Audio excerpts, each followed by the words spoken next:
할렐루야. 우리 풍성의 성도님들 잘 지내시죠? 날이 많이 더워졌습니다. 이 무더운 날씨 가운데 건강들 잘 챙기시고 또 마스크까지 쓰시고 다니시라고 힘드실 텐데 또 호흡곤란 생기기 전에 또 마스크도 조금씩 벗어서 환기도 좀 시키시고 지혜롭게 이 무더위를 잘 이겨내야 될 것 같습니다. 오늘은 십계명에 대한 말씀을 나누려고 합니다. 십계명 우리 너무나 잘 알죠? BC 1446년 아비월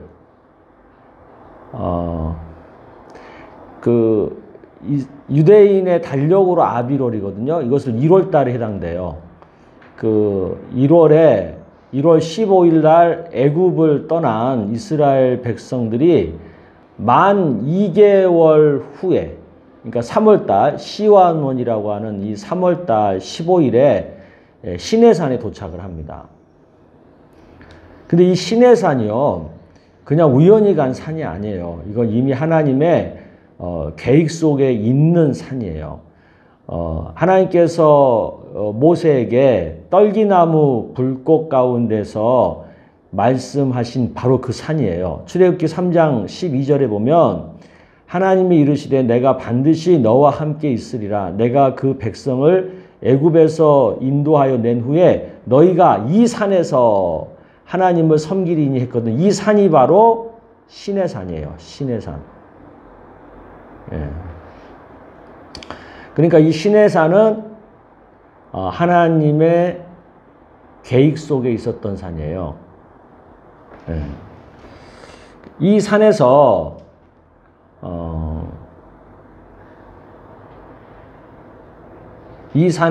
이스라엘 백성들은 무려 11개월 5일 동안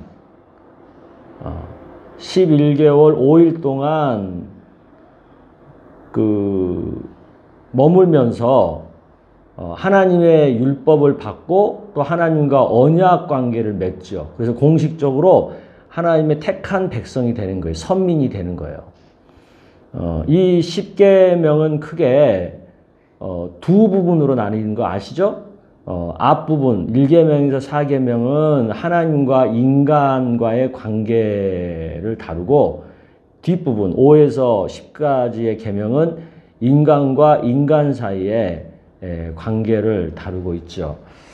그래서 이런 내용을 가지고 우리 십계명에 대한 말씀을 좀 더 구체적으로 나누도록 하겠습니다. 먼저 찬송 같이 부르겠습니다. 찬양합니다. 우리 박수 치며 찬양할까요?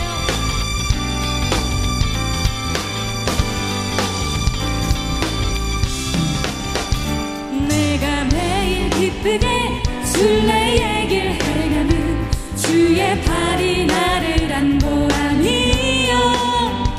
내가 주의 큰 복을 받는 참된 비결은 주의 영이 함께하니. 다시 한번 내가 매일 기쁘게 순례의 길 행하는 주의 팔이 나를 안보하니요. 내가 주의 큰 복을 받는 참된 비결은 주의 영이 함께하니라. 성령이 대신에 할렐루야 함께하시네. 좁은 길을 걸으며 밤낮 기뻐하는 것 주의 영이 함께하니. 전에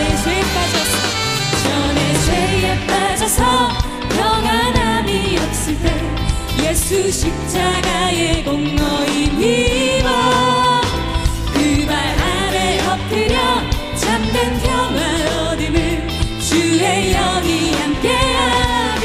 할렐루야. 성령이 대신에 할렐루야 함께하시네. 좁은 길을 걸으며 밤낮 기뻐하는 것 주의 영이 함께하니. 나와 동행하시고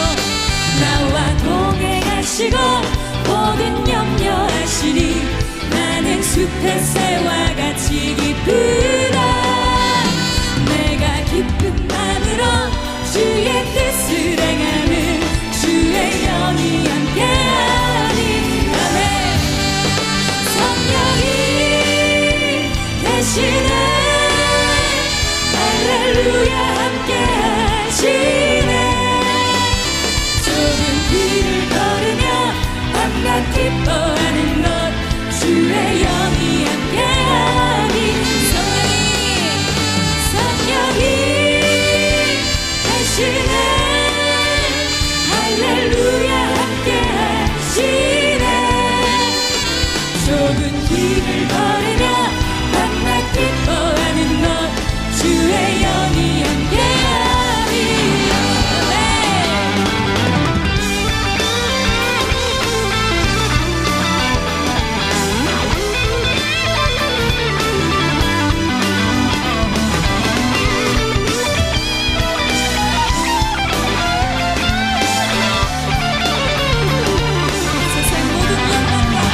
세상 모든 욕망과 나의 모든 정욕은 십자가에 이미 못을 박았네. 어두운 밤이 지나고 무거운 짐 벗으니 주의 영이 함께해. 할렐루야. 성령이 대신에 할렐루야 함께하시네. 좁은 길을 걸으며 밤낮 기뻐하는 것 주의 영이 함께하니. 성령이 계시네. 성령이 대신에 할렐루야 함께하시네. 좁은 길을 걸으며 밤낮 기뻐하는 것 주의 영이 함께하니. 좁은 길을 걸으며 밤낮 기뻐하는 것 주의 영이. 마지막으로 좁은 길을 걸으며 밤낮 기뻐하는 것 주의 영이 함께하니라. 할렐루야. 우리 주님께만 영광의 박수 올리겠습니다. 아멘. 아멘. 우리 같이 기도하겠습니다. 하나님 아버지 감사합니다. 오늘 십계명에 대한 말씀을 우리가 나누는 가운데 은혜 받기를 원합니다. 모세에게 허락해 주셨던, 그리고 이스라엘 백성들에게 언약을 맺기 위하여 주셨던 그 십계명을 오늘 우리가 배우면서 그 십계명 안에 담겨 있는 하나님의 마음, 하나님의 뜻을 저희들이 잘 깨닫게 되기를 원합니다. 주님 은혜를 더하여 주시옵소서. 예수님의 이름으로 기도드리옵나이다. 아멘. 우리 출애굽기 19장 3절에서 6절까지 말씀 먼저 읽어봅니다.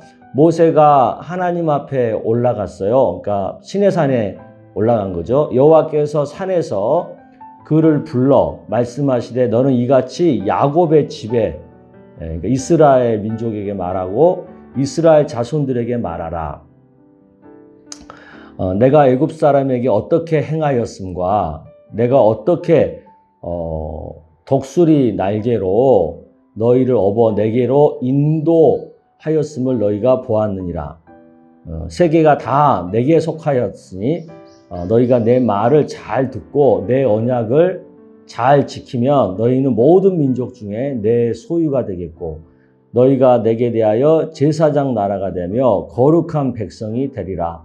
너는 이 말을 이스라엘 자손에게 전할지니라. 여기 보면 그 하나님께서 언약에 대한 얘기를 하시죠. 그러니까 이 시내산에서 하시는 가장 중요한 게 뭐냐면 하나님과 이스라엘 백성 사이에 이 언약을 맺는 거예요. 언약. 하나님과 이스라엘 사이에 이 언약을 맺는 거예요. 언약. 그러니까 왜 언약인가? 그 고대 당시, 그때 이스라엘 그 민족이 출애굽하던 그 당시에 왕과 백성 사이에 혹은 종주국과 속국 사이에 이 언약을 맺어가지고 통치하는 것이 관례였어요. 일반적인 그 경우였다는 거죠. 그러므로 이 성경에 나오는 언약도요, 하나님이 우리 이스라엘 백성들을 어떻게 통치할 것인지, 또 우리가 하나님을 어떻게 왕으로 모실 것인지, 그리고 언약대로 산 결과에 따라 상과 벌이 어떻게 될 것인지에 대한 상호 약속 내지 서약을 의미하는 거예요. 예. 그래서 하나님이 이 언약을 통해서 이스라엘 백성들과 관계를 맺고 통치하기를 원하셨다는 거죠. 왜? 이게 당시에 익숙했던 방법이니까, 그러니까 누구나 다 알고 있는 방법이니까 알고 있는 방법으로 지금 하시는 거죠. 그럼 언약에는 항상 조건이 있거든요. 그 조건이 뭐냐면 내 말, 내 언약인 거예요. 이게 조건이에요. 이 조건대로 잘하면 어떤 결과가 나와요? 하나님의 소유가 되는 거예요. 하나님의 나라가 되는 거예요. 하나님의 거룩한 백성이 되는 거예요. 그러니까 조건을 잘 지켜야 하나님의 소유가 되고 하나님의 백성이 되고 하나님의 나라가 된다는 거죠. 그러면 그 언약의 내용이 뭐냐는 거죠. 그러니까 그 언약의 조건을 지켜야 되는 그 조건의 내용, 그 내용이 바로 율법이죠. 율법. 근데 율법에는 십계명도 포함이 되고 당시 이스라엘 백성들이 지켜야 되는 시민법, 어떤 그 국가 법이라고 할 수 있겠죠. 그 법. 그 다음에 제사법. 그 하나님 앞에 예배드리는 어떤 그 제사 드리는 방법. 그 다음에 절기법. 절기 안에 있는 그 이스라엘 백성들이 지켜야 하는 법. 이런 것들을 다 포함해서 율법이라고 하는 거예요. 그리고 이 율법이 언약의 조건의 내용이에요. 조건의 내용. 예. 자, 그래서 오늘은 그 율법 중에서 특별히 십계명에 대한 것을 집중적으로 생각을 해보려고 합니다. 이 십계명을 하나의 이 표로 만들어 보면 이렇게 정리가 될 수 있어요. 먼저 1계명부터 4계명까지 요 사이가 큰 어떤 기준이 되죠. 그래서 하나는 위에 이래서 하는 하나님과의 사랑을 나타내고, 또 이것은 믿음에 대한 거죠. 믿음에 대한. 또 5에서 6까지는 이웃에 대한 사랑을 얘기하고, 이것은 행함에 대한 거죠. 그러니까 항상 신앙생활은 믿음과 행함, 이 두 가지가 같이 가야 되고, 하나님에 대한 사랑과 이웃에 대한 사랑이 같이 가야 되는 거예요. 그래서 이 균형, 조화, 이게 너무 중요한 거죠. 그래서 우리 교회가 균형과 조화, 그 다음에 성장과 성숙을 강조하는 거죠. 그 첫 번째 돌판에 이제 1계명부터 4계명까지 쓰여 있는 건데, 이 내용에는 하지 말 것과 해야 될 것으로 나눠져 있어요. 그리고 행동에 관한 것과 말에 관한 것, 또 생각에 관한 것, 그러니까 행동, 말, 생각에 관한 것들로 구분이 되는 거죠. 그래서 우리가 그 십계명에 대한 이런 구조를 이해하고 살펴보도록 하겠습니다. 자, 십계명의 내용을 좀 구체적으로 볼게요. 출애굽기 20장에 이제 이 내용이 잘 나와 있는데 1계명입니다. 1계명이 뭐예요? 너는 나 외에 다른 신들을 내게 두지 말라예요. 이건 뭐예요? 하나님의 유일성, 하나님의 유일성을 제일 먼저 선포하는 거죠. 이것은 뭘 의미해요? 궁극적인 기준이라는 거죠. 궁극적인 기준, 절대 기준. 그러니까 이게 기준이에요, 기준. 이건 변함이 없는 절대 기준이에요. 그러니까 이 하나님 외에 다른 신을 인정하지 않는 기준. 이것은 하나님이 가장 엄격하게 생각하시는 거죠. 그 다음에 2계명입니다. 너를 위하여 새긴 우상을 만들지 마라. 또 위로 하늘에 있는 것이나 땅에 있는 것이나 땅 아래 물속에 있는 것은 어떤 형상도 만들지 마라. 또 그것들에 절하지 마라. 그것들을 섬기지 마라. 내 하나님은 질투하는 하나님인즉 나를 미워하는 자의 죄를 갚되 아버지로부터 아들에게로 3, 4대까지 이른다. 이렇게 얘기하고 있어요. 그러니까 사람들은 하나님이 눈에 보이지 않기 때문에 자꾸 눈에 보이는 형상을 만들려고 하고 하나님보다 다른 것을 더 우선시하면서 숭배하려고 하는 거예요. 그게 이제 우상숭배죠. 우상숭배. 하나님이 이것을 경계하시는 거예요. 그러니까 눈에 보이지 않는 하나님을 믿어야만 하기 때문에 이것을 굉장히 중요하게 강조하시는 겁니다. 그래서 우리는 자꾸 뭔가 우리 눈에 보이고 우리 눈으로 확인하려고 하는 그런 신앙생활을 하면 잘못하면 그게 다 우상숭배로 흐를 수 있어요. 그래서 눈에 보이지 않는 하나님을 믿을 때는 가장 중요한 게 말씀이에요. 말씀. 그러니까 말씀 중심으로 믿어야만 하는 거예요. 하나님께서 눈에 보이지 않기 때문에 그 부분을 해결하시기 위해서 주시는 은혜가 말씀이거든요. 그래서 우리는 말씀 중심으로 신앙생활을 해야 된다 하는 거죠. 그 다음에 이제 3계명을 살펴보겠습니다. 너는 내 하나님 여호와의 이름을 망령되이 부르지 말라는 거예요. 왜 하나님의 이름에 대한 이런 특별한 강조를 하시냐면 하나님은 그 이름을 통해서 자신의 품성과 속성을 나타내셨거든요. 그러니까 우리는 하나님의 이름을 가지고 그분의 존재와 영광을 나타낼 줄 알아요. 근데 이 이름을 이렇게 함부로 부르거나 이 이름을 가지고 함부로 사용하거나 또 이 이름을 가지고 또 이렇게 막 이렇게 격을 떨어뜨려 가지고 취급하거나 그러면 그건 전부 하나님을 욕먹이는 거예요. 하나님의 영광을 가리는 게 되는 거예요.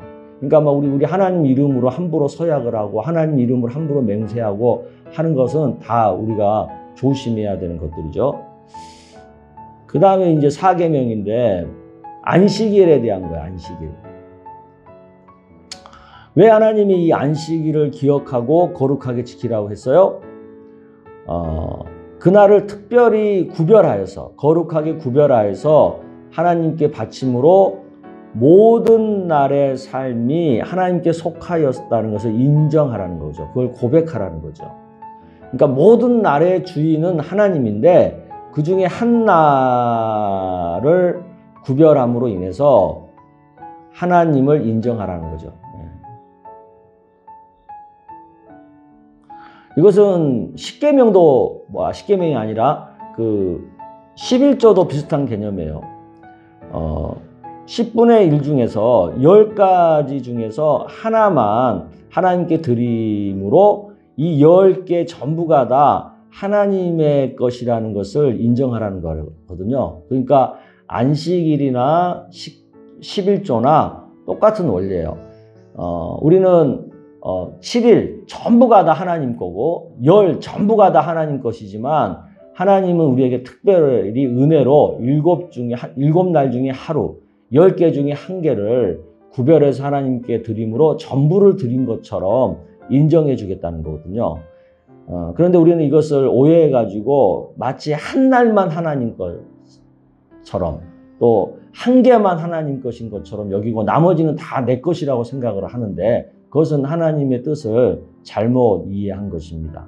전부 하나님 거죠. 그런데 그 중에 하나님께서 하나만 드리게 함으로 전부를 드린 것으로 받아주시겠다는 거죠. 그건 은혜라는 거예요. 우리가 이것을 기억해야 될 줄로 믿습니다. 여기까지가 이제 하나님에 대한 계명이고 5계명부터는 이제 인간에 대한 거죠. 그런데 5계명 첫 번째가 부모에 대한 공경이 나와요. 그 사람에 대한 계명 중에서 으뜸이에요, 부모가. 근데 이 부모는 하나님의 대리자라는 뜻이 있는 거예요. 그래서 으뜸인 거거든요. 근데 우리가 부모라고 할 때 단지 혈연 관계의 부모만을 말하는 게 아니라 여기에는 스승이나 어른까지도 다 포함하는 확대 개념이에요. 그래서 우리가 부모를 공경하라 그러면은 어른을 공경하라는 뜻과 같은 거예요. 어른을 공경하라는 뜻과. 그래서 우리는 우리 육신의 부모님뿐만 아니라 우리 스승 또 우리 위의 연장자들에 대해서 또 권위자들에 대해서 그런 공경의 마음을 갖고 대하는 것이 5계명을 지키는 마음입니다. 근데 요즘은 이제 막 시대가 굉장히 어른들을 이렇게 존중하지 않는 시대인 것 같아요. 어른들을 뭐 다 꼰대 취급해버리고, 또 이제 그렇게 함으로 어른들의 권위를 다 이렇게 부정하고 하는 그런 시대가 됐는데, 이것은 하나님의 뜻이 아니고 사탄의 문화예요. 그러니까 세상이 아무리 그렇게 가더라도 우리 예수 믿는 사람들은 어른을 존중할 줄, 공경할 줄 알아야 되겠습니다. 그 다음에 이제 6계명 보죠. 6계명은 살인하지 말라는 거예요. 이 살인 행위는 하나님의 형상을 파기하는 행위라는 거죠. 그러니까 그것은 곧 하나님의 주권에 도전하는 행위가 되는 거예요. 그래서 하나님이 이 살인 행위를 굉장히 엄격하게 금하고 있는 거죠. 근데 타인이 사람을 죽이는 거나 자신이 자신을 죽이는 거나 똑같이 살인 행위예요.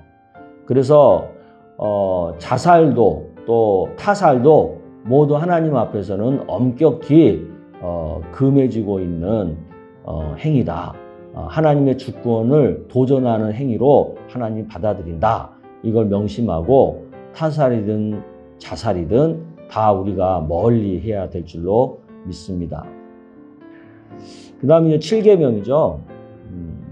간음하지 말라는 거죠.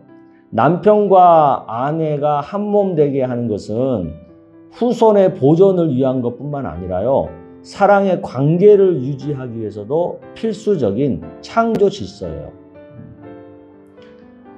그런데 이 간음은 이런 하나님의 뜻을 정면으로 도전하는 거예요. 신성모독행위죠. 그래서 성경은 간음을 엄격하게 다루는 거예요. 근데 세상의 문화는, 사탄의 문화는 어떤 성의 해방 뭐 이런 개념으로 이 간음을 굉장히 가벼운 것으로 여기고 별로 뭐 그게 중요하지 않은 것처럼 여기는데, 그것은 하나님의 뜻에서 상당히 멀어진 사탄의 그 성적인 그런 유혹입니다. 그래서 우리 예수 믿는 사람들은 아무리 세상이 그래도 7계명에 대한 엄격함을 유지해야 될 줄로 믿습니다. 그 다음 이제 8계명입니다. 도둑질하지 말라는 거죠. 도둑질. 재산의 사유권을 인정하는 거예요. 이 말에는. 그러니까 하나님이 사유재산을 인정한다는 거죠. 그러니까 성경은 사유재산을 인정한다는 것을 우리가 알아야 돼요.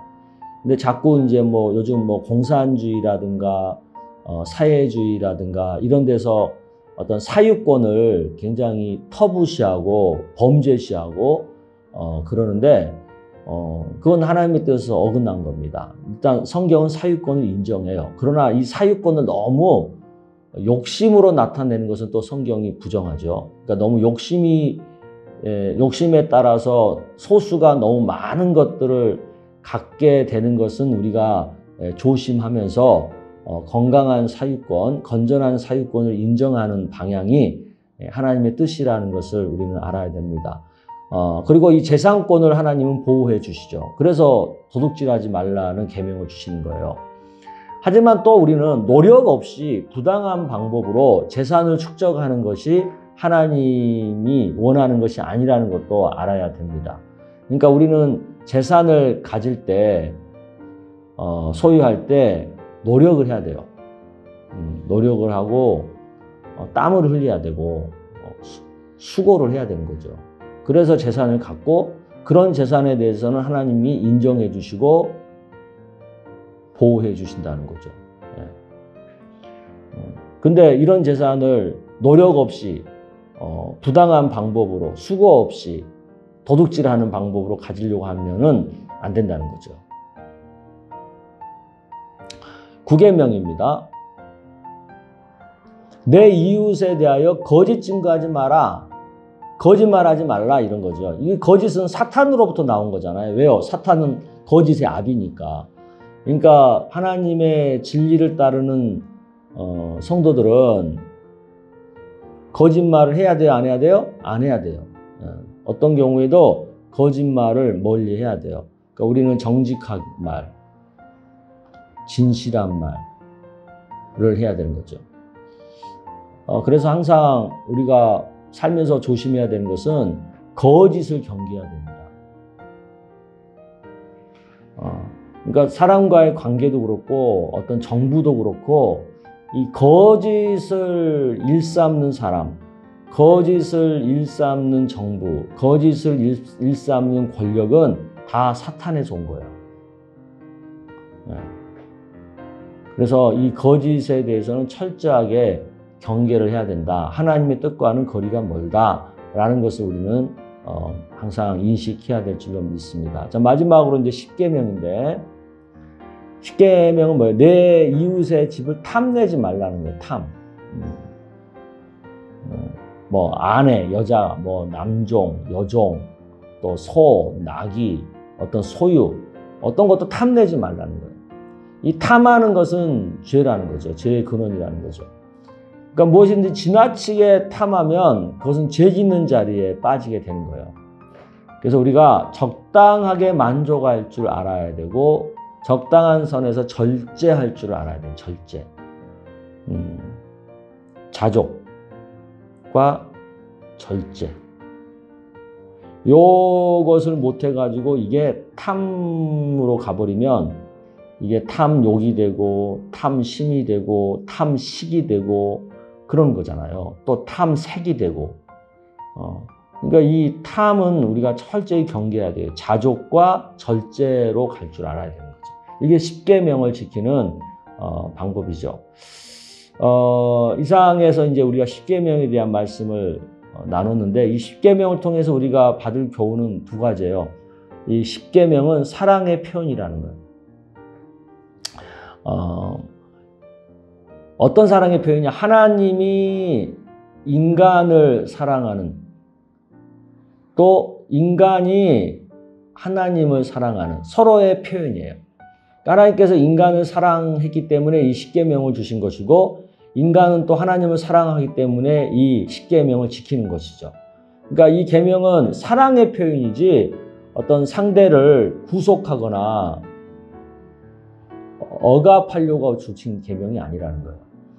근데 우리는 이 10계명을 마치 우리를 구속하는 것처럼 우리를 억압하는 것처럼 받아들이잖아요. 그것은 잘못된 생각이다라는 거고, 또 10계명은 삶의 규범이라는 거예요. 어떤 규범? 하나님의 사람들이 하나님 뜻대로 사는고자 할 때 어떻게 그럼 사는 것이 하나님 뜻대로 사는 거지? 라고 할 때의 그 규범, 그 기준이 이 10계명이라는 거죠. 그러니까 우리가 하나님을 사랑하고 그래서 하나님을 사랑하려면 어떻게 살아야 되지? 할 때 우리가 떠올려야 되는 게 뭐냐면 10계명이에요. 예. 그래서 하나님에 대한 계명, 사람에 대한 개념, 믿음에 대한 개념, 행위에 대한 개념, 이런 것들을 잘 정리해서 우리가 신앙생활을 가장 컴팩트하게 표현을 한다면 10계명을 잘 지키는 삶, 이렇게 정리할 수 있어요. 그래서 우리 성도님들은 구약뿐만 아니라 이 신약에서도 10계명을 기준으로 해서 살아야 된다라는 거죠. 그러니까 10계명은 처음에 율법으로 주어졌지만 지금은 이 신약의 성도들에게는 하나님을 사랑하는 방법으로, 하나님을 사랑하는 삶의 방식으로 우리가 이해를 해야 되는 것이죠. 그래서 우리가 이것을 잘 깨닫고 지금도 10계명을 잘 지키는 그런 성도의 삶을 살아야 될 줄로 믿습니다. 아멘. 우리 기도하겠습니다. 하나님 아버지, 우리 10계명을 통해 우리가 하나님이 우리를 얼마나 사랑하는지를 깨닫게 하시니 감사합니다. 또한 우리가 하나님을 사랑하는 삶을 살려면 어떻게 살아야 되는지도 10계명을 통해서 그 방법을 알게 하시니 감사합니다. 10계명이 우리를 구속하고 억압하기 위해서 하나님이 주신 것이 아니라 우리가 하나님을 사랑하고 그 은혜 안에 풍성하게 살 수 있도록 도와주기 위해서 주신 하나님의 계명이라는 것을 기억하고 우리가 십계명대로 사는 것을 부담스러워하는 것이 아니라 즐거워할 수 있는 그런 믿음을 허락하여 주시기를 원합니다. 그래서 십계명에 따라서 즐겁게 우리가 살아감으로 하나님을 사랑하는 그런 믿음의 삶이 될 수 있도록 역사하여 주시옵소서. 우리 주님께서 이 귀한 십계명을 주셨사오니 저희들이 또한 이 십계명을 우리가 마음 깊이 새기고 즐겁게 순종하는 가운데 복된 삶을 누릴 수 있게 하여 주시옵소서. 예수님의 이름으로 기도드리옵나이다. 아멘. 네, 감사합니다. 다음 주는 출애굽기 24장부터 27장까지 읽어오시면 또 우리가 또 다음 주에 풍성한 말씀을 나누게 될 것으로 기대가 됩니다. 요즘 날씨가 많이 더워졌고요. 또 뭐 아마 이제 장마가 또 시작되는 것 같아요. 여러 가지로 지금 겹칩니다. 뭐 코로나도 있지, 장마도 있지, 무더위도 있지. 이럴수록 우리가 더 건강관리 잘하고 또 믿음관리 잘하고 또 생활관리 잘해서 잘 이 어려운 상황을 이겨낼 수 있기를 바랍니다. 또 한 주간 주 안에서 평안하시기를 바랍니다. 감사합니다.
따라 살지 않고 아버지의 뜻을 따라 사는 것임을 믿습니다.